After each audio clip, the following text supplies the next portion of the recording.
Hello and welcome to the Monroe Method Clancast. I am Jason Monroe. This is episode 131. Jesus Christ, I will get a chance to bloody record this eventually.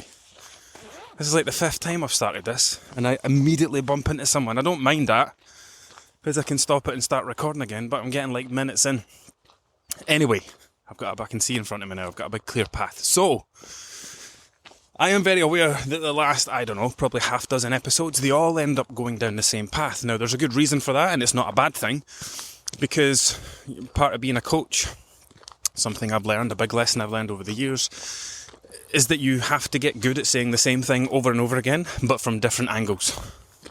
So it's good to hear it over and over again. It's good to keep hearing the same message presented to you from different viewpoints, from different angles, with different stories behind them. But I'm going to change it today. Let's talk about something completely different. Hopefully that it doesn't go down the same path. These podcast episodes, I don't just make them, I make them up, but I don't just pull ideas out my head. I pull ideas from real world experience. This week I've done a crazy number of check-ins. A lot of new people starting, and it's just everybody has the same problems, and that should be a comforting thing. It should be great to know that you're not the only person in the world who has this bother. Somebody yesterday said, I've noticed that I've noticed that my body, I don't think she said that, but she made it very specific to her. I've noticed that I put on a lot of weight around my period. And then that's an opportunity for me to step in and say, yeah, you and everyone else that has a menstrual cycle, that's what's supposed to happen. That's part of it.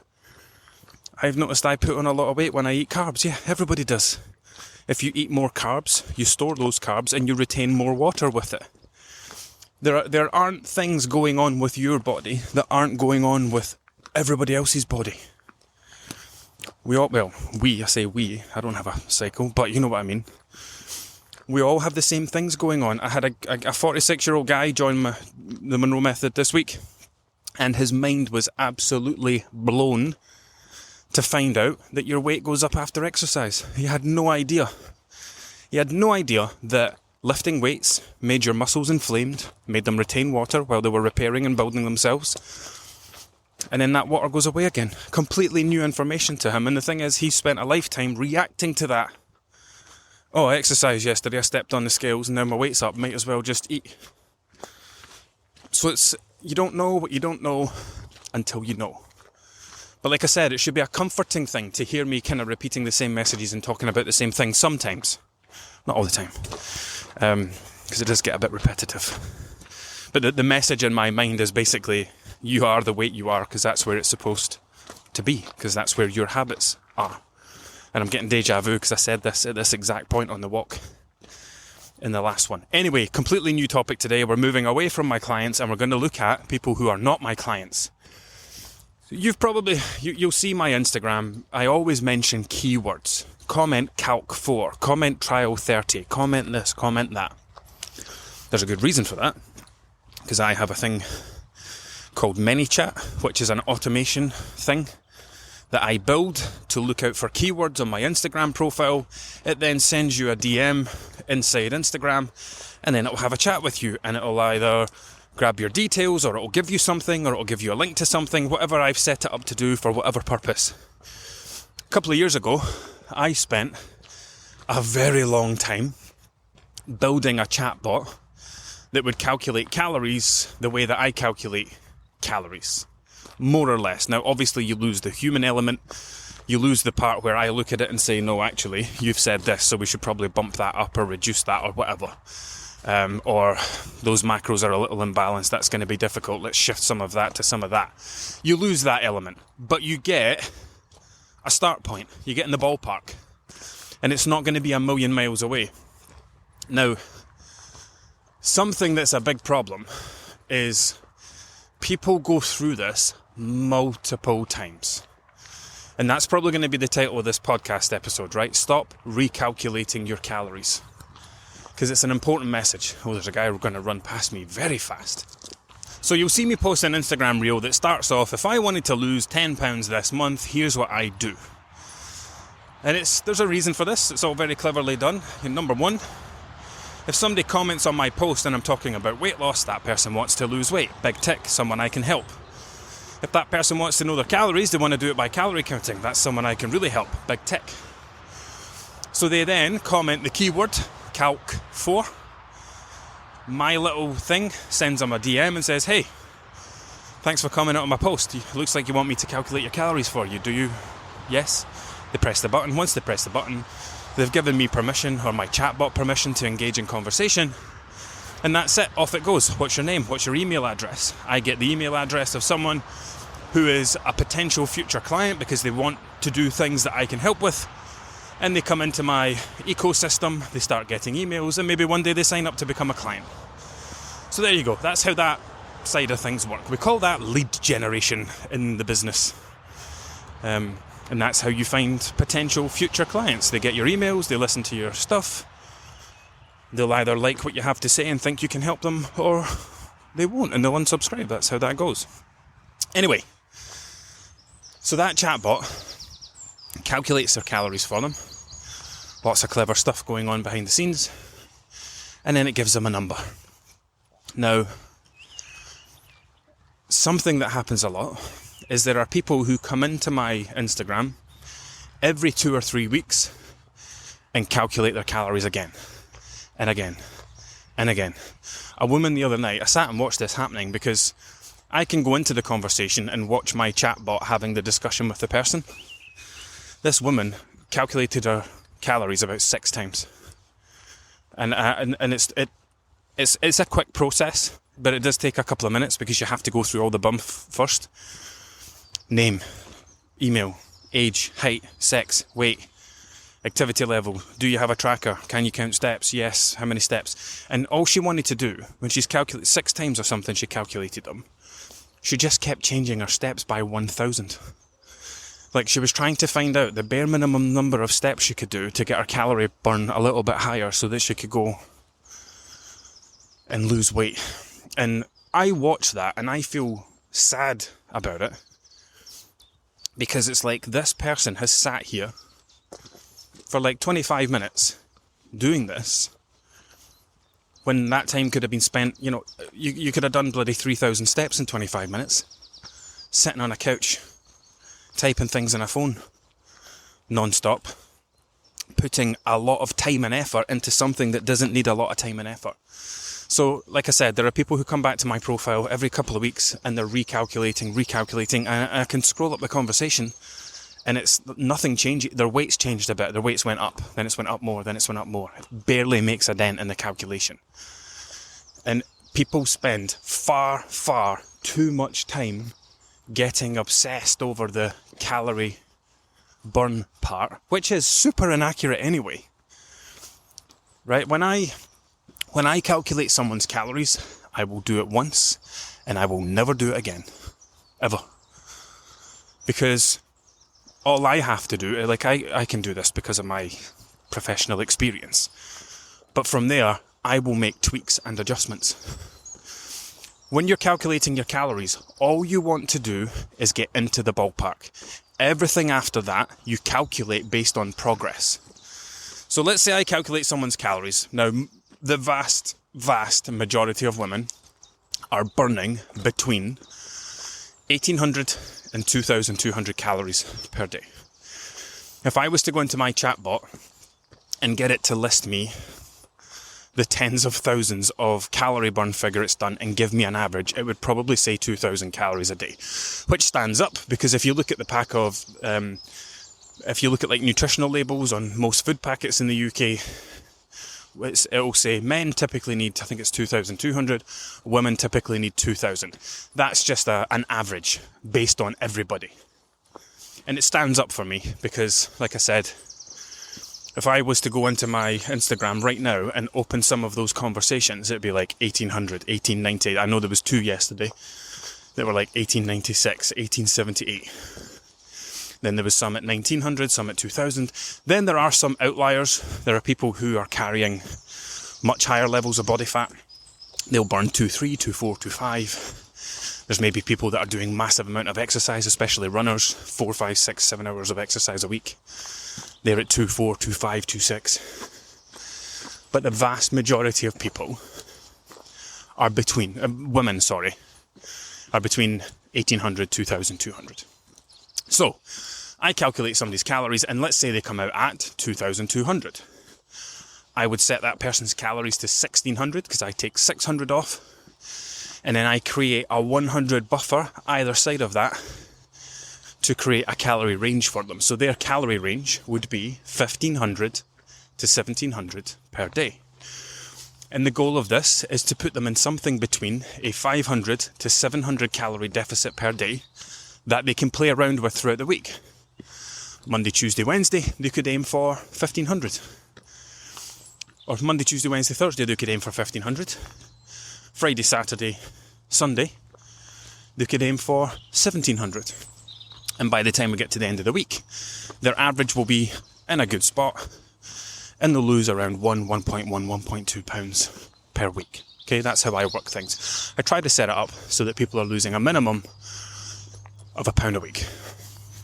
Now, if I work with someone for, let's say 5 weeks, 6 weeks, 5 or 6 weeks, and they are not losing £1 a week, and I look at their tracking and everything looks excellent, then I know that the calorie estimation is too high. Let's say they're losing 0.8 of a pound per week, right, across the 5 weeks, 6 weeks even.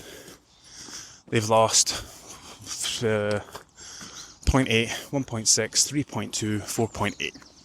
Let's say they've lost, no, that's not right, is it? 4.8 pounds over 6 weeks. But we want to get, we don't want 4.8, we want 6. So then I can do the calculation in my head and say, right, what do I need to do to get this person that extra 0.2 of a pound per week? Because they're doing really well with the basics, calories are great, dietary balance is great, they're doing all the right things, they don't have anything to work on before we start pushing progress. Happy to push progress. Drop your calories by 200.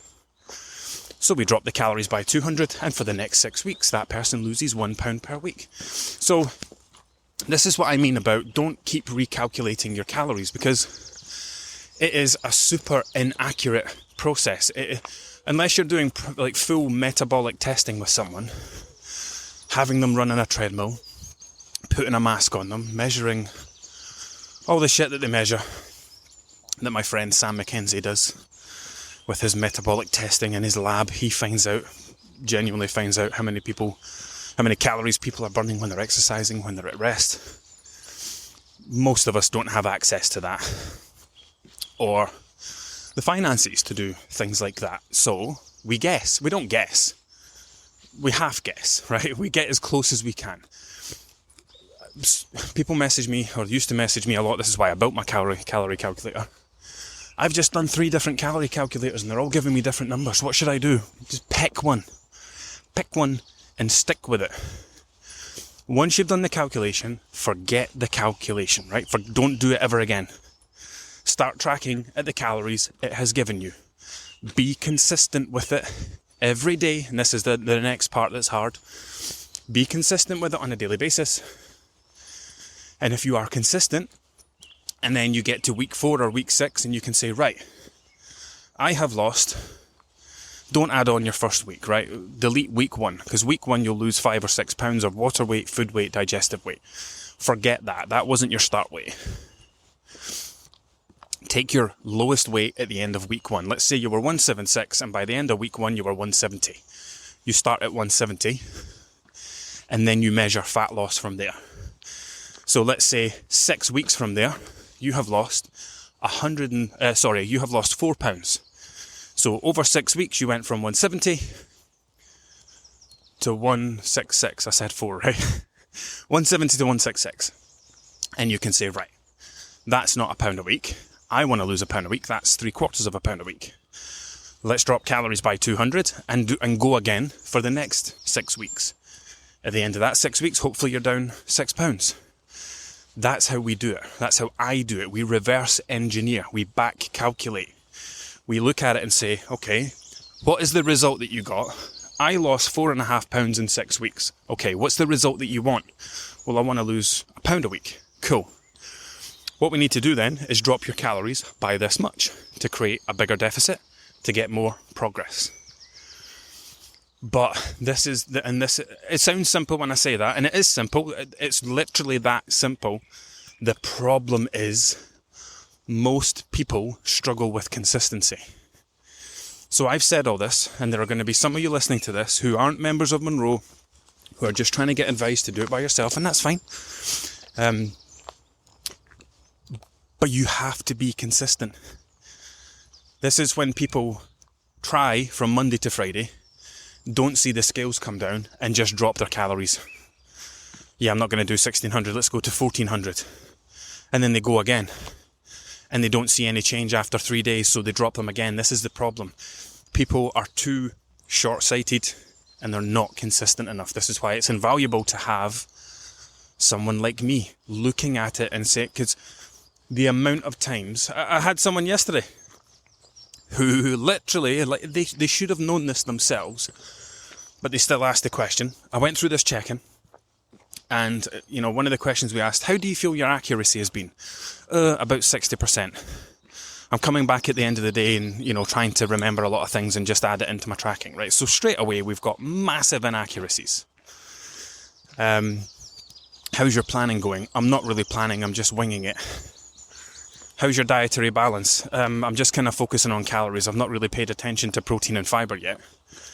So we've got all these red flags that explain why this person has not lost any weight.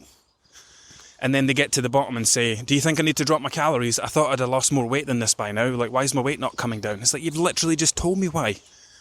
You're not tracking accurately. You're getting to the end of the day and just trying to remember everything that you've eaten. You're not doing any planning. You're making no effort with your dietary balance. You're trying to just calorie count and you're doing a terrible job of it. And you expect to be losing a pound a week.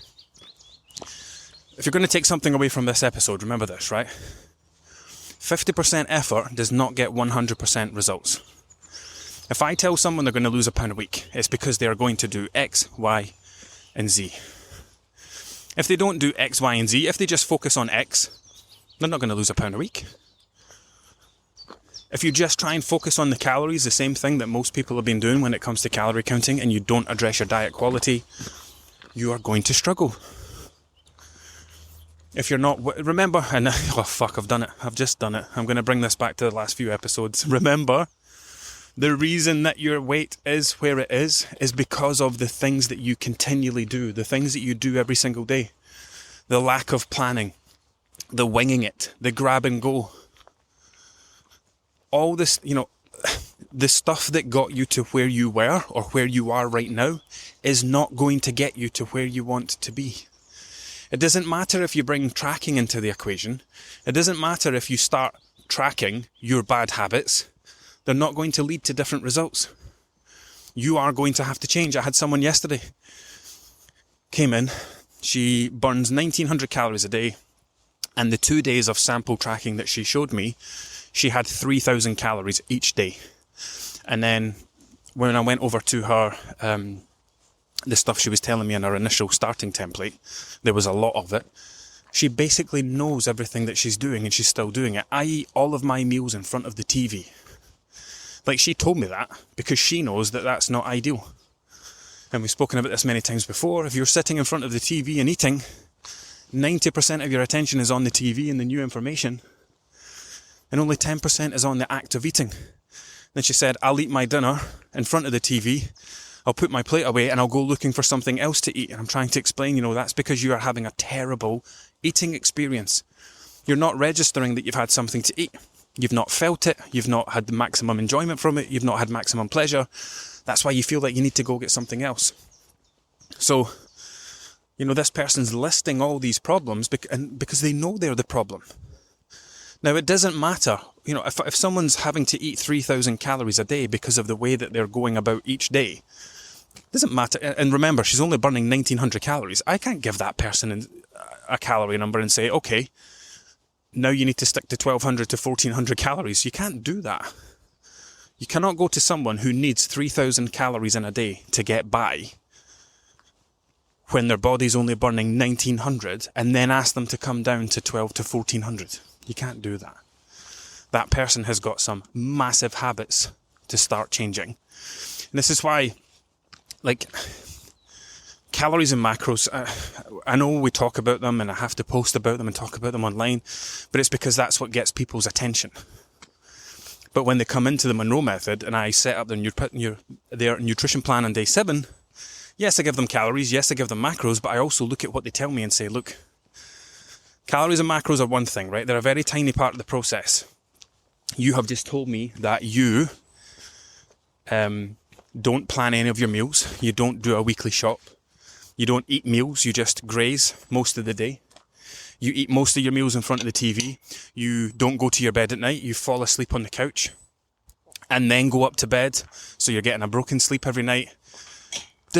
All this stuff. And you have to explain to these people that your weight loss journey is not going to be about the number of calories that you eat. Your success is not going to be found in a calorie number. You are going to have to work on these habits. You're going to have to become someone who has a good bedtime routine. You're going to have to become someone who doesn't prioritize snacks and prioritizes meals instead. You're going to have to become someone who plans their meals for the week and goes for that weekly shop. And like I said, I didn't want this to circle back to this topic, but it's the same underlying message every single time.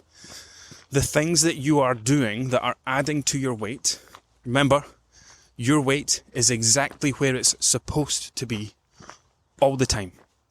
It does not happen by accident.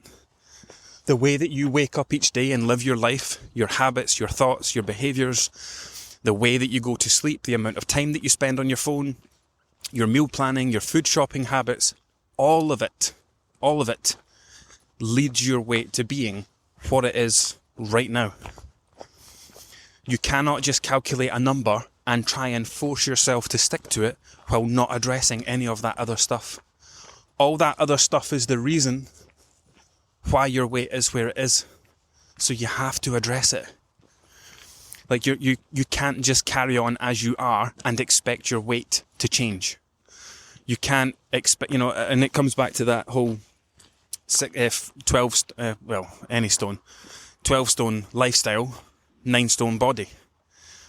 Whatever it is that you have in your mind as a goal weight, if you were supposed to be there, you would be. So you've got much more things to change than just your weight. Everybody thinks that you just need to stick to something for long enough to get the number to go where you want it to go. It's not. That is 20% of the process. The other 80% is addressing the reasons that you're not at that weight already and your weight's somewhere else. I'm going to wrap this up because I'm back at the big road. But stop recalculating your calories. You don't need to. You calculate them once and then you stick to them consistently over extended periods of time, 4 to 6 weeks ideally, and then you review and you assess and you make an adjustment. That's how you do it. You reverse engineer it. You back calculate it. What's the result that I'm getting? This. What's the result that I want? Yet this. Am I doing all the right things? Yes, right. Then it's time to make a number adjustment. It's not I've been good all week, my weight should have come down between Monday and Friday, let's drop calories.